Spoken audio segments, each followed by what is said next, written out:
Few figures loom larger in the world of modern Western mysticism and occultism than Dion Fortune. Her books have sold millions of copies worldwide. Her legacy continues to inform many contemporary esoteric groups, and her name remains synonymous with spiritual self-development through ceremonial magic and inner planes work. But who exactly was she, and why does her story still matter today? This is our channel. Today, we are exploring the life, teachings, and lasting impact of Dion Fortune. So join us, and let's get into it. Our story begins at the dawn of the 20th century in Britain. The late Victorian era had seen a growing interest in all things mystical and occult. Thanks in part to the popularity of spiritualist movements and the works of writers like Helena Blavatsky and Arthur Conan Doyle. And this burgeoning esoteric scene would provide the context for Fortune's early life and eventual rise to prominence. Like many of her contemporaries, Fortune's path to occultism was significantly influenced by the Hermetic Order of the Golden Dawn, an esoteric society founded in London in 1887 that synthesized elements of Western esoteric traditions like Kabbalah and ceremonial magic with the spiritualist movement and ideas from the East. Though Fortune wasn't a member, the Golden Dawn's teachings, which emphasized personal transformation through meditation, ritual, and the study of symbolism, resonated deeply with her and would become a cornerstone of her own magical system. But it was another Golden Dawn offshoot, the Freemasons, that provided Fortune with her first real taste of organized magical practice. Founded in 1903 by A.E. Waite, the Freemasons aimed to revive traditional Masonic values and teachings while integrating them with the Golden Dawn's esoteric practices. At age 14, Fortune, then known as Violet Mary Firth, was initiated into the Freemasons' Blue Lodge under the name Soror Mystica. Here she began to explore the world of ceremonial magic and developed an interest in the Kabbalah, a set of esoteric Jewish mystical teachings that explore the nature of reality, the divine, and the human soul. These early experiences, combined with her voracious reading of esoteric texts, laid the foundation for Fortune's unique, mystical worldview, one that seamlessly blended elements of various esoteric traditions and allowed her to address the spiritual questions of her time in fresh and compelling ways. But Fortune's journey into the world of Western esotericism didn't end there. In 1916, she co-founded the Fellowship of the Rosy Cross with fellow occultist Arthur Edward Powell, Squall, a group inspired by the Christian Rosicrucian tradition and dedicated to the study and practice of magic, astrology, and alchemy. Through the fellowship, Fortune gained further experience in ceremonial magic and developed her ideas on the nature of the psyche and its relationship to the spiritual realm.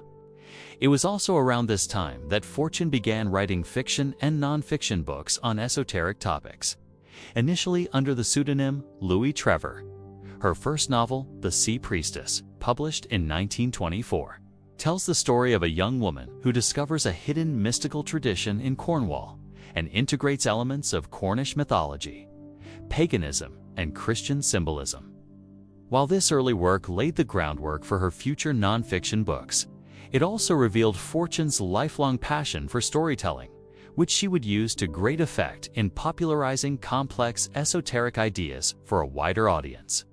And while her fictional work was receiving attention, Fortune's non-fiction books were beginning to establish her reputation as a leading voice in the Western esoteric revival, building on her earlier exploration of the Kabbalah in the Mystical Qabalah.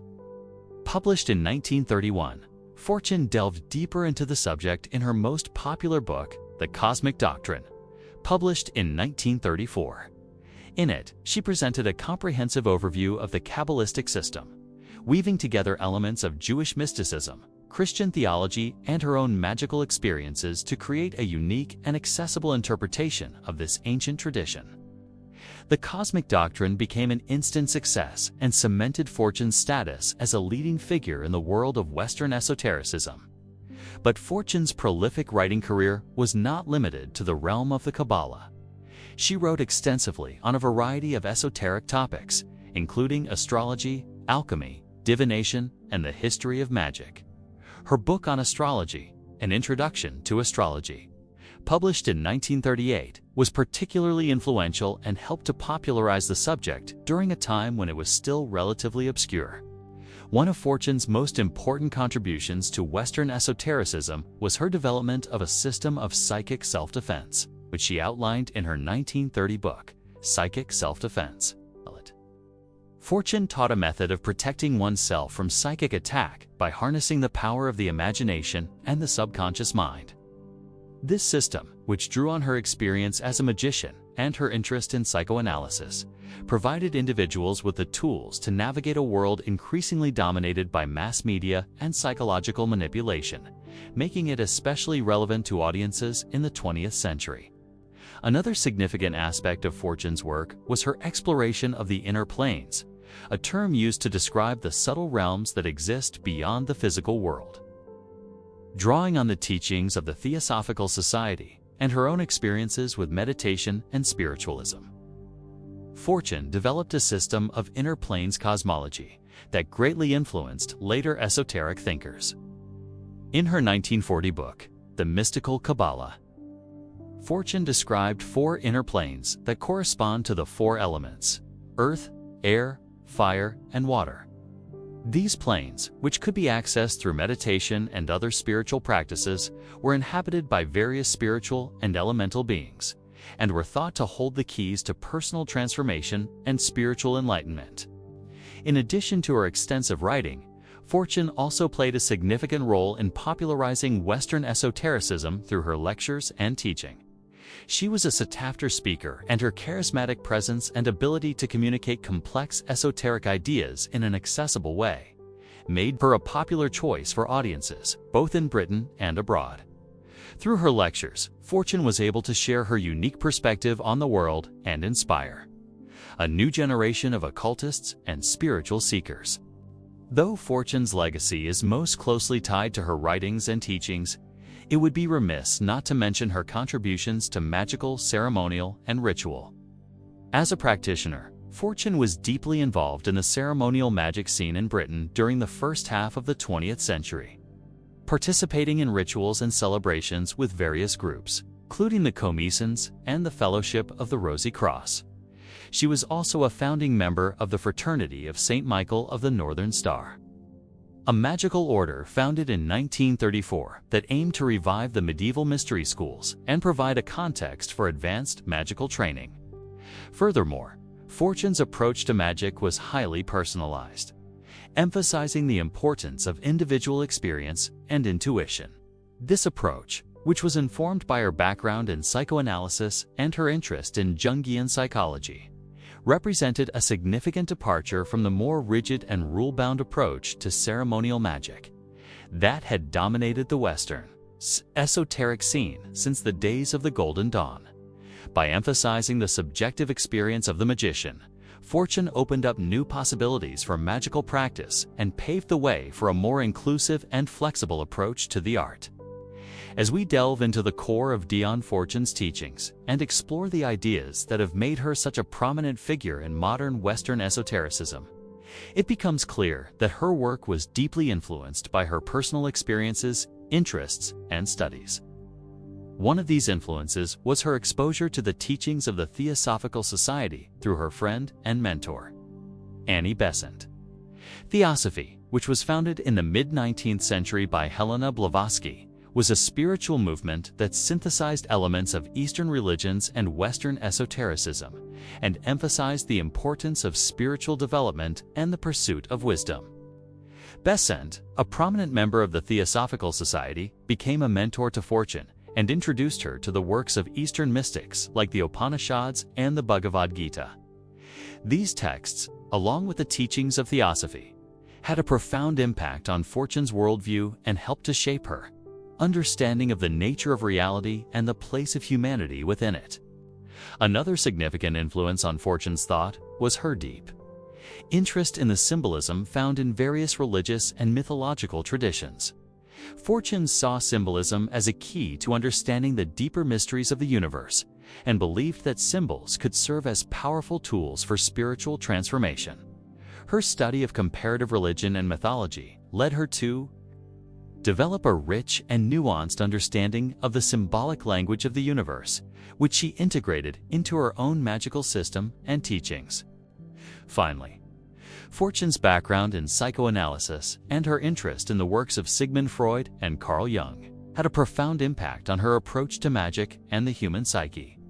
Fortune believed that the unconscious mind was a powerful force in shaping human experience, and at understanding the symbolism of the unconscious could unlock the secrets of the universe.